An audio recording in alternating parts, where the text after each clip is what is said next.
औज़ुबिल्लाहि मिनश्शैतानिर्रजीम बिस्मिल्लाहिर्रहमानिर्रहीम। आज हम बात करेंगे chemical properties of bases and there uses. पहले मेरा बेटा चैनल सब्सक्राइब करें और इस वीडियो का जो लिंक है दूसरों को शेयर करें और मेरा बेटा जो है वो बेल आइकॉन पे भी क्लिक करें ताकि जो है लेटेस्ट वीडियो आपको मिलती रहे। तो बात करते हैं मेरा बेटा chemical properties of bases and there uses कि बेस को किसी चीज़ के साथ मिलाएंगे तो क्या बनेगा। पहले हम बात करेंगे रिएक्शन विद एसिड्स।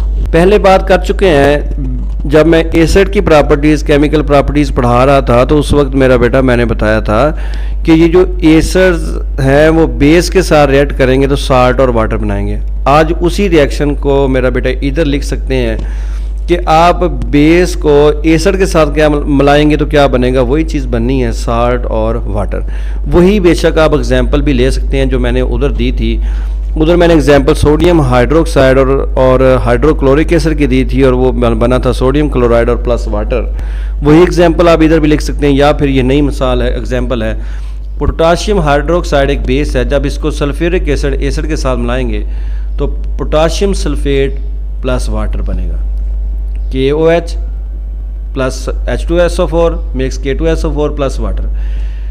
पहला रिएक्शन कंप्लीट हो गया। दूसरा रिएक्शन है मेरा बेटा कि बेस को अगर हम अमोनियम साल्ट के साथ मिलाएंगे तो फिर क्या बनेगा। बेटा जब आप बेसेस को अमोनियम साल्ट के साथ मिलाएंगे तो साल्ट बनेगा, पानी बनेगा और साथ में एक एक्स्ट्रा चीज़ बनेगी जिसको कहेंगे अमोनिया गैस।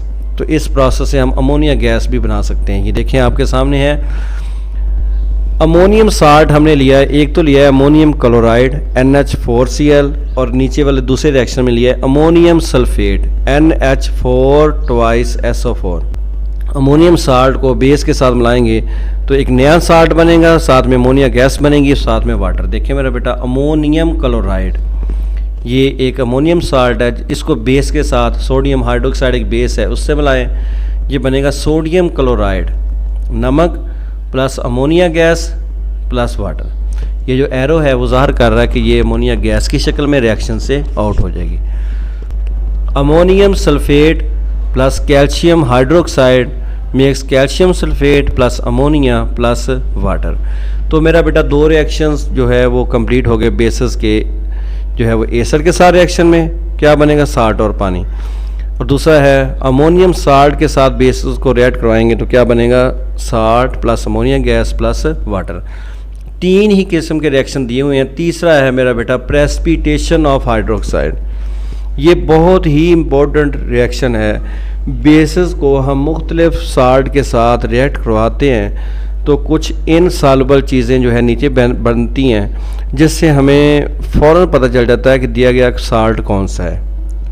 किसी भी साल्ट को आइडेंटिफाई करने के लिए उसको बेस के साथ ऐड करवाते हैं तो प्रेसिपिटेट्स बनती हैं, कलर चेंज हो जाता है सॉल्यूशन का, उस कलर से हमें पता चल जाता है कि दी हुई चीज़ कौन सी है। मिसाल के तौर पे मेरा बेटा पहला रिएक्शन देखते हैं। अगर आपके पास कॉपर सल्फेट मैं आपको दे देता हूँ, मैं कहता हूँ बेटा आप बताएं कि इस सॉल्यूशन के अंदर कॉपर सल्फेट है या नहीं है। आप क्या करें मेरा बेटा उसमें थोड़ा सा सोडियम हाइड्रोक्साइड डाल दें।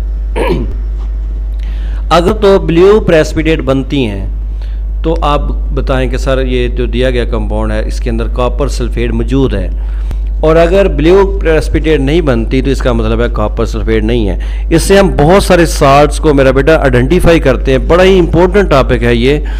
देखें जिंक इस रिएक्शन से हम copper sulphate, zinc chloride, ferric chloride, lead nitrate, calcium chloride, ferrous sulphate, इन सब को आइडेंटिफाई कर सकते हैं। ये साल्ट एनालिसिस का टॉपिक है।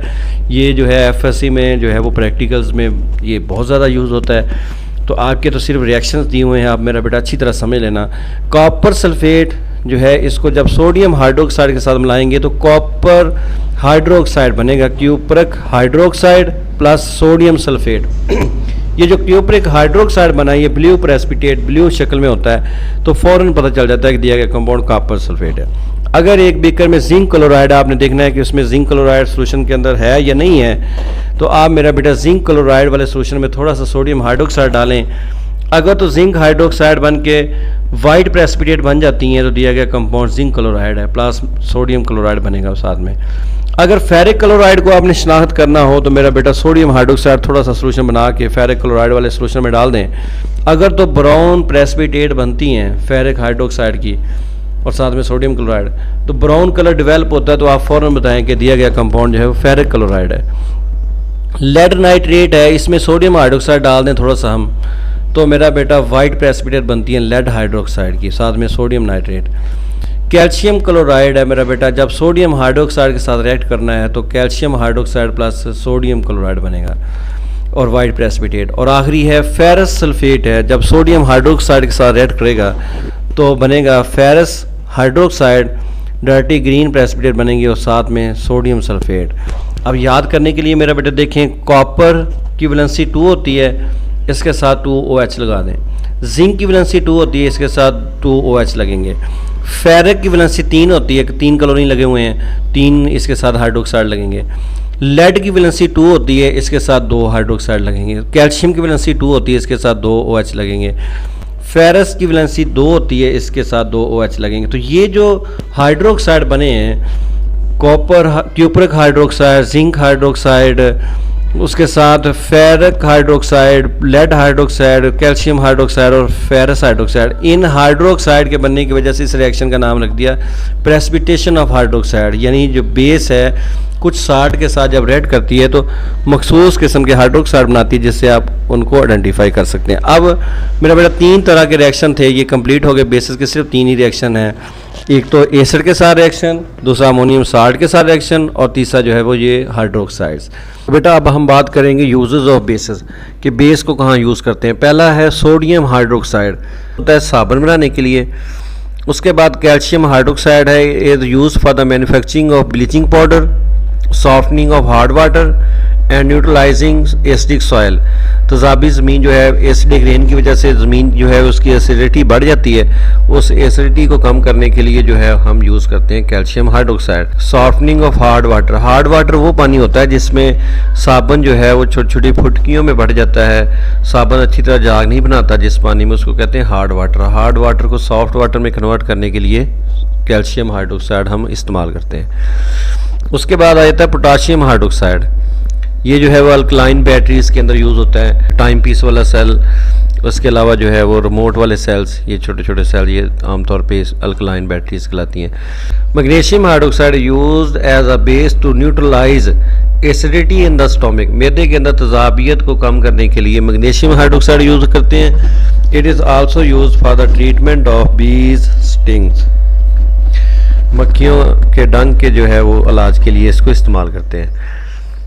Aluminium hydroxide is used as foaming agent in fire extinguishers, आग बुझाने वाले आलात में एल्यूमिनियम हाइड्रोक्साइड जो है वो यूज़ करते हैं। Ammonium hydroxide is used to remove grease stains from clothes, कपड़ों से ग्रीस के जो है वो दाग वगैरह उतारने के लिए इसको इस्तेमाल करते हैं अमोनियम हाइड्रोक्साइड को।